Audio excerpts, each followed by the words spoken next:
Guys, this is. This is. I'm about. Ready? What's up, A Squad? This is Keon and.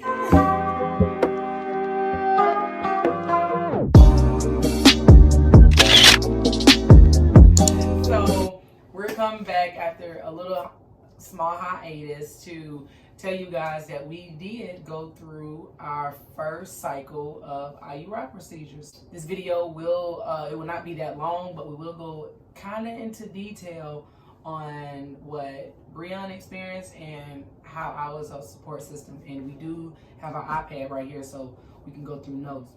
Babe, the first one we want to talk about for our first experience. What? We first want to say that this whole experience was weird anyway because it was during quarantine. Yeah. It was literally when like the city shut down. Yep. So it was so different. You know, obviously we still don't really know, you know, about all of the symptoms of COVID and, you know, how we can pretty much avoid it. This was at the very beginning. Mm-hmm. So just want to let you guys know that part. With that being said, you'll see video clips later on down the way on how we had to communicate. I could not go into the appointment with her, any part in inseminating her, and I didn't have any part, only virtual. So I had my iPad, my iPhone, AirPods, everything, just to be as much connected as possible. Moving on, the first topic we want to talk about is the miscommunication that we had with our first IUI. So yes, the miscommunication about people being able to track your own ovulation and knowing your high fertility and your peak days. Right. It was so frustrating. The first time we went through everything because there was no communication with the office whatsoever. We were on medication and everything like that. We did a medicated cycle because A, this is our first time, B, age, things that we want to do, we just didn't want to take any chances. Thing is, real quick, Breon does not have any fertility issues, no endometriosis, no cyst, anything. The only thing is I can't get her pregnant. So that's why we even went to the doctor in the first place. And B, we did not want to have a known donor. We didn't want to just pick any friend off the street and be like, hey, do you want to get us pregnant? That was a decision we made first time we ever talked about. We want to go through a doctor, and then if our child later on down the line want to be like, who's my donor, who's my dad, then boom, then we'll let them know. But I didn't. That was a personal decision among us that we just agreed on. There's nothing against anybody else that's doing what they do, because there's a lot of YouTube videos out there where people are doing IUIs, but they're doing it at home, they're doing it with somebody that they know, or it's just, you know, it's a different situation. So we kind of want to give you the perspective of going through the doctor route and knowing that we already knew we had to spend money. We knew that wasn't going to be an issue. But we knew right off we didn't want to go the cheap route, and that's just our personal decision. So we can't speak on anybody else on what they chose. We knew that we were going to have to pay some coins. Right. So maybe tell them about how your ovulation, how you've been tracking your periods for so long. Okay. Yes. Yeah. So basically, my period is very regular, and I've been using an app to track that, but it's been the same app for like the last 6 years, and it's not because I was trying to have a baby. It was just because, like, hey, I just wanted to know when my period came, like if anything was ever different, you know, based around vacations. yeah, you know, that type of thing. Like, you know, it was just like for my own like personal like reasons that wasn't very like, oh, I'm gonna be an adult and have a baby. Like it wasn't like that. It was more so other stuff. So it was just, you know, I've been using the same app. I'm very regular. It's like clockwork for me. So I knew exactly when I would possibly be ovulating. Like I knew all of that. So that wasn't an issue at all. When we talked to the office. Now this is the height of when COVID popping off. So the miscommunication came in. They told us when we should come in versus when her fertility track told her when she should get pregnant versus so say for example, this is not like, you know, an actual like real thing, but I'm just giving an example of, you know, how it could happen. Basically, I told them, you know, I would go in and you would tell them, hey, or you would call and say, hey, I have a smiley face, or I am, you know, my LH surge is higher, it's like it's ready for ovulation or whatever. and they would have you come in. In this instance, I told them that let's back up. It was, but you have to call them when your period starts first, right? Tell them when your period starts, and then like within that third day, like you'll go in and they'll do an ultrasound. So I kept calling, kept trying to tell them, hey, my period came on, like nobody's answering the phone. Cycle day 1, whatever. I left messages. We have a patient portal that we go through, so we went through the patient portal, left messages, nothing. Now, I'm not going to blame anybody in the office because as far as like not answering the phone or getting back to us right away, because once again, it was COVID quarantine. A lot of people were calling out of work, or even like a lot of offices weren't allowing everybody to come in, basically saying, hey, we want you to come in, and then the others, like, you stay home. So it was that type of thing where some people, I guess I was communicating with somebody that wasn't going to work or whatever the case may be. I was at work and I was like, forget this. I'm just gonna go up there. Mm-hmm. But not thinking like, this quarantine, it's, this pandemic is happening during right the time now. her job was still essential, so she was still at work. Right. And her period had started, and we were like, what's up? No, that's right. Okay, you guys, Sunday. so I decided to go back to work. That's what it was. I decided to go back to work. So I was talking to her on the phone, and I was like, hey, I'm just gonna leave and I'm just gonna go up there. Like, nobody's getting back to me, and we are now on day 2 for my cycle, and no one's called me back. So I went to the office, but I made sure I had my mask on, because at this time it wasn't mandatory to wear a mask. Nobody was saying, oh, wear a mask, whatever. But because I am like germaphobe, whatever, I was wearing my mask like when at the end of like it had been January, February. Yes. When everything started, y'all, China shut down. People were looking at me crazy. Yep. But look at us now. Anyway, that's neither here nor there. I just want to put that out there. I was wearing my mask a long time ago. But anyway, so I'm wearing my mask and I go up to the office, and at this time they aren't even everybody's not even checking your temperature. There's no distance, social distancing. Everything's pretty much shut down. So that wasn't the protocol at the time. When I went up there, like I had my mask on or whatever, and I was like, hey, no one's answering the phone. Like, I started my cycle. Like, what is going on here? And she's like, oh, just count today as, this is the lady at the front counter, at the front desk. She's like, oh, just count today as period number 1.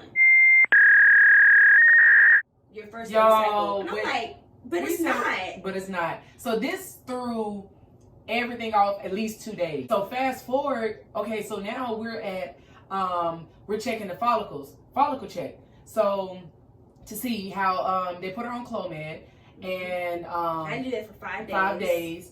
And that's something else we're gonna talk about later, because I don't want the video extremely long. Right. So now they threw us on Clomid. So now, okay, on the 5th day, which is actually the 6th day, they tell us to come in on the 5th day, which is really the 6th day, but really they count it as the damn 5th day, to check the follicles. Now, at this time, she has a lot of mature follicles, not enough to stop it, but enough to where, okay, there's multiples in this cycle. Yeah. So then, now, on the day that she checked, because I'll never forget, the day she checked her day of follicle check, she did her ovulation test. She was at peak. I was ovulating. She was, high fertility. High fertility that day. So they checked the follicles, and then guess what? The next day was ovulation, and then the next day, that's when they decided to do the IUI. I'm just like, what the hell is going on? So that's one thing. So we were listening to the doctor, listening to their plan. But to be honest with you guys, like, I feel like we should have just went our first instinct. Either it's because it was all jacked up, or because it's money, y'all. Money. Every time you go to an appointment, it's money. Every time you go through do an IUI, it's money, and every time you order sperm, it's money. We are blessed at the amount of money that you can Google on an IUI, we didn't actually have to pay because of my military discount. And my excellent insurance. So our insurance, her insurance covered, might as well say everything. A lot, yeah. My military discount dropped everything down on the day of the procedure, because you got to pay for the sperm, the procedure, the appointments. My insurance didn't do anything. The procedure was all on her. And it knocked it down on military. 75%. So basically, there are ways around it, It guys. sure is. I don't want to put our business out there, but it was definitely not rent. Just put it like that. It was not rent, and I'm just leaving it like that. Right. One of the things I do want to tell you guys about Clomid. Now, okay, so this first cycle, they put her on Clomid. Now, Brianna has never been on any fertility drugs. I've never even been on birth control, nothing. Because, I mean... I think that's why I'm just like, that's why I'm just like regular. Because I do know lesbians that take birth control because they have really bad periods or don't have a period at all. Neither one of us have that. Yeah, so it's like but I've never even been on birth controls. Clomid changed her into a totally different person I did not know. Right. She didn't even know, guys. like, she's already has that spicy personality like I have, but this brought out somebody I didn't know, and every time I didn't know either. But when I tell you, hormones are real. Like, you don't even know you're a different person. You feel regular. You feel like you're talking to somebody regular. You feel like, you feel like yourself. Yep. But you are not yourself. For those partners out there, I commend you when your wife or spouse, girlfriend, whatever, life partner, when they are on these fertility drugs. I commend you, because the thing is, people are always checking on the person that's on them.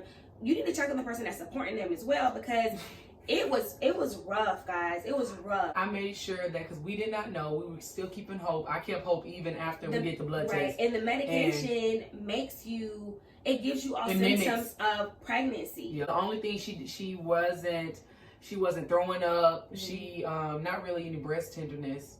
I had that weird penny taste in my mouth. She had that metallic taste. Then we're like, okay, what's going on?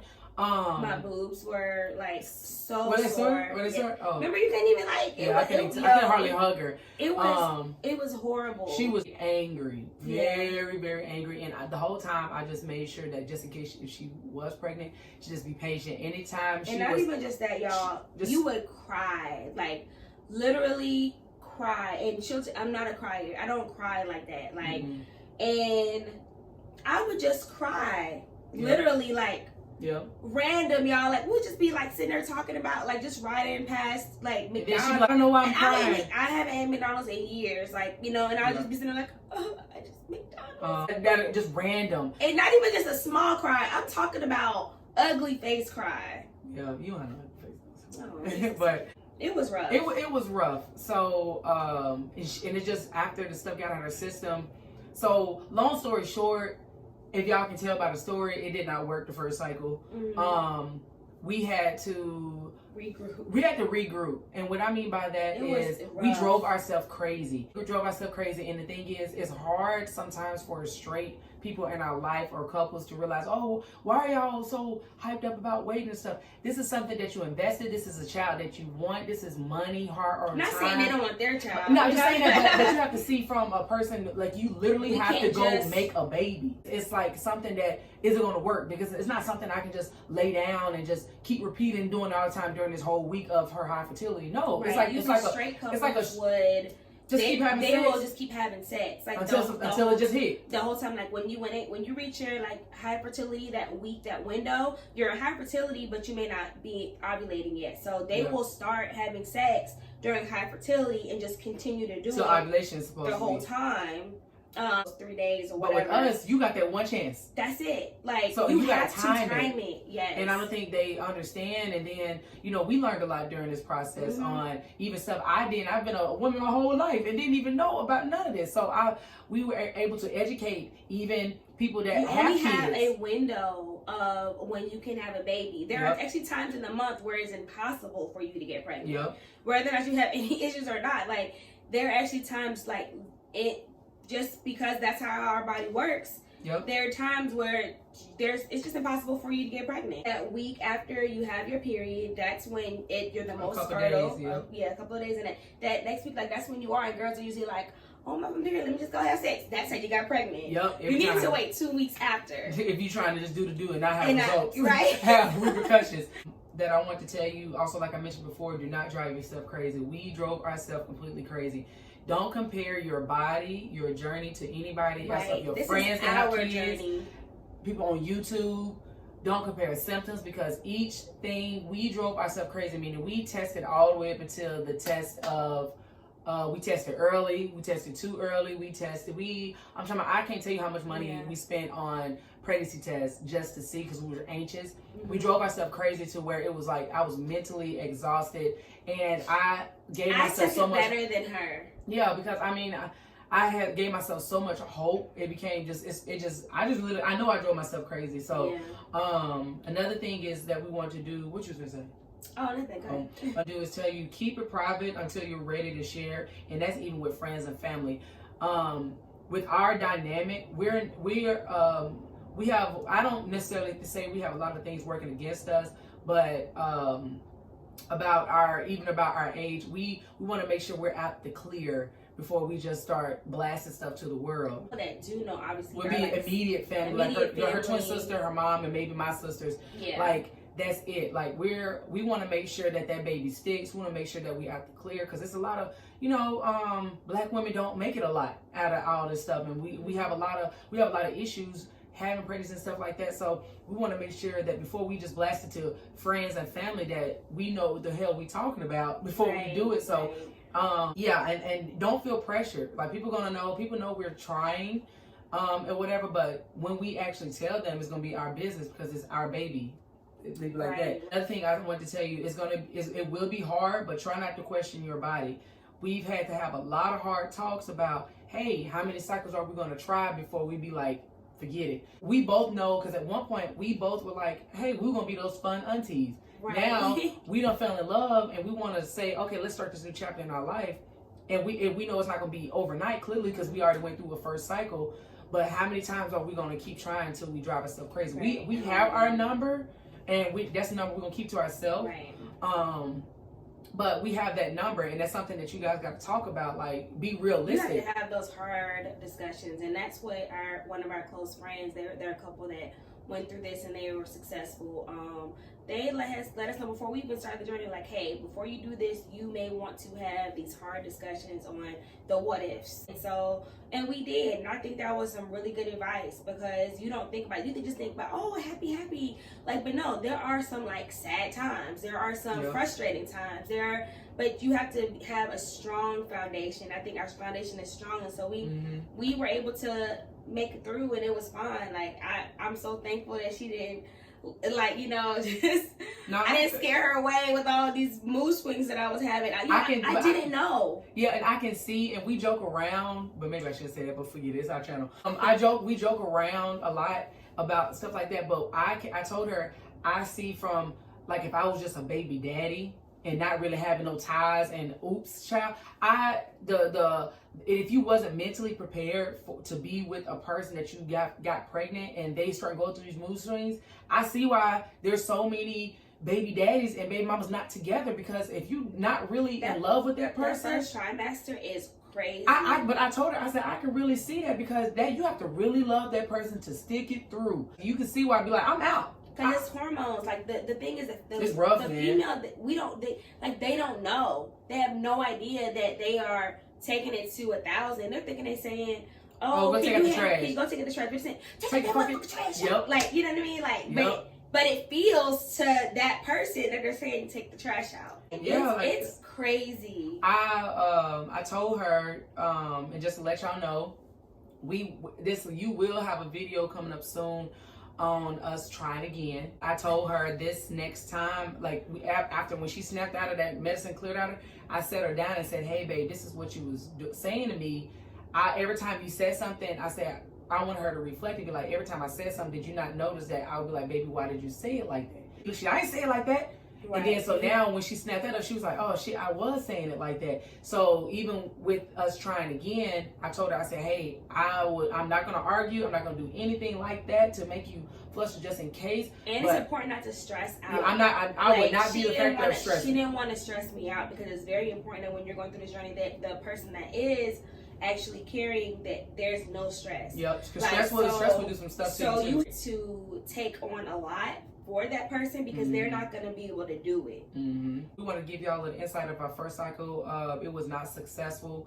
It could have been due to stress, wrong timing of the doctors telling us to come in, and just not our time. So we had to go through that. Now with us trying again, we would do things differently, less stress, less just letting the process be the process. Yeah, that 2-week wait was absolutely the 2-week wait was completely trash. So let you guys know after the fact, of course, about our second cycle, if it's successful or not, whenever we do that. And y'all just stay tuned. In between time, we might upload some more videos about the first cycle leading up to the second and go from there. And I'll probably do like a separate video just like talking about just Clomid and just like versus the next drug they plan on. Yeah. Letrozole. So she'll do a video that probably after this round or something like that. Because I want to like just let people know the differences between like the mood swings or just like not even mood swings, but just the side effects of of them, because you take them the same amount of days, but two totally different side effects. Right. Yeah. So I do want to touch base on that once like I go through all that. Yeah. And so we're gonna present that to y'all. Yeah. So just from my perspective, like we are not doctors. Disclaimer: we are not doctors. We are not legal representations of anything dealing with the LGBTQ community getting pregnant. But no, we're gonna wrap this up because I know it's probably about 15-16 minutes long. But we just want to be very transparent with you guys because we did take a little step back. But I had to talk her into actually doing baby videos about this because I didn't know if I wanted to. But yeah, if we're gonna put it out there and be transparent, then that's just what we're gonna help somebody. Just to help other people, and then also she'll put clips in. I'll try to put clips in, or it might have to be part 2 because I know this video long. So y'all, officially, y'all are the A Squad. A Squad. Not because we're from. You can tell who's from Atlanta, but that is not what we do. It's A like that. First of all, not because we're from Atlanta. That's a part of it, but of course, we're the Atkinsons. So we said might as well start calling y'all. So A Squad. A Squad. Wow. So